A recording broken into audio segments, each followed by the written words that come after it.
Arguing for the end of adult marijuana prohibition is easy because we have facts, science, reason, compassion, evidence, truth, and logic on our side. It is even easier when researchers catalog it all for us. Learn how to gather the facts on marijuana use, arrests, seizures, rehabs, drug tests, and more in this edition of Drug War Data Mining. Welcome back, everyone. 23 after the hour. In the Data Mine today, we're going to take a look at the sports leagues and their thresholds for marijuana metabolites on their drug tests. This issue comes to the fore because of tonight's National College Championship football playoff game pitting the Ohio State Buckeyes against the Oregon Ducks, the local favorites here at Rolla J Studios. Now, the Oregon Ducks have one of the nation's most prolific offenses, but they will be shorthanded, missing out star redshirt freshman wide receiver Darren Carrington due to a failed NCAA drug test for marijuana. In addition to Carrington sitting out, they will also be without Ayele Ford. I may be mispronouncing his name. He's a special teams player who's been integral to the success of that unit for the Ducks. He will be out as well because of a failed drug test for marijuana. Now, there are many people who will cite this and blame the victim in this case. Darren Carrington and Ayele Ford will blame them, saying they've let down their team. Why couldn't they just not smoke? A national championship game is important. It's the rules. It may be a stupid rule, but he knew it was the rule.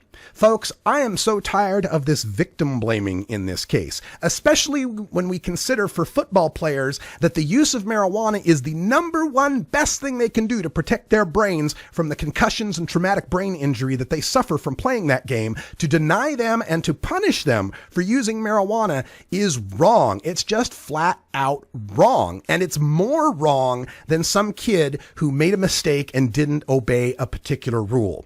I think the people that are saying it's the rules, he should have followed them, wouldn't be so sanguine on following the rules if it was a rule against, say, interracial dating or a rule against religious displays, things that have nothing to do with one's performance on the field. Now, I know those are things that are constitutionally protected, but I feel that marijuana use is a civil right. It's not just some indulgence that we should be forced to do without because some NCAA organization wants to make a moral judgment about people that use marijuana rather than people that use alcohol.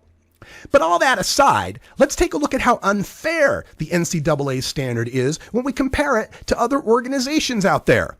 The metabolite threshold for the NCAA is 5 nanograms per milliliter. That's not the 5 nanograms they talk about in Washington State when it comes to a DUI. That's 5 nanograms of active THC in the blood. Still a stupid rule, but at least it's active THC in the blood. Here we're talking about 5 nanograms of inert metabolite in one system, something that can last for days or weeks.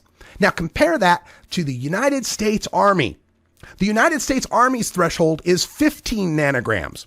For some reason, you could have 14 nanograms of pot metabolite in your system and still be trusted to carry a weapon in the sand of Afghanistan, but not enough to catch passes in a national championship game. That's way too much danger there.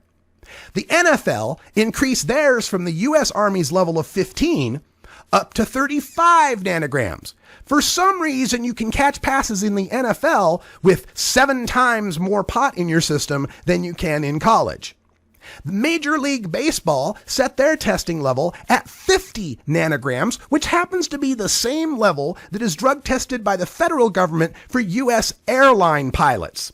For some reason, you can fly a jumbo jet with 10 times as much marijuana metabolite in your system, but you can't catch passes in an NCAA championship game.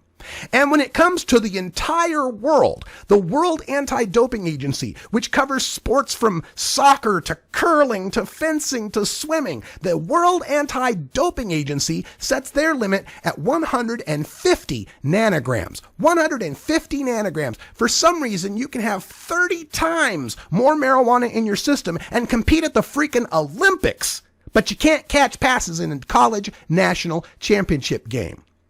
Now, this is a stupid rule. Everybody knows it's a stupid rule. And not only should there not be, not only should there They should just abolish this rule. There shouldn't be any testing for marijuana whatsoever. And I know people complain, yeah, Oregon's legal, but it's not legal till July 1st. Yeah, Oregon's legal, but he'd still be underage. He's only 19. Folks, as far as I'm concerned, any football player who is using marijuana is using it for medical purposes. They're using it for the prophylactic advantages against traumatic brain injury and concussion. They're using it to prevent against getting addicted to opioid painkillers by choosing a painkiller that is going to help much more than it hurts. It's time to get rid of this outdated rule. It's time to stop using moral judgments to determine whether or not these kids should be playing in the national championship game.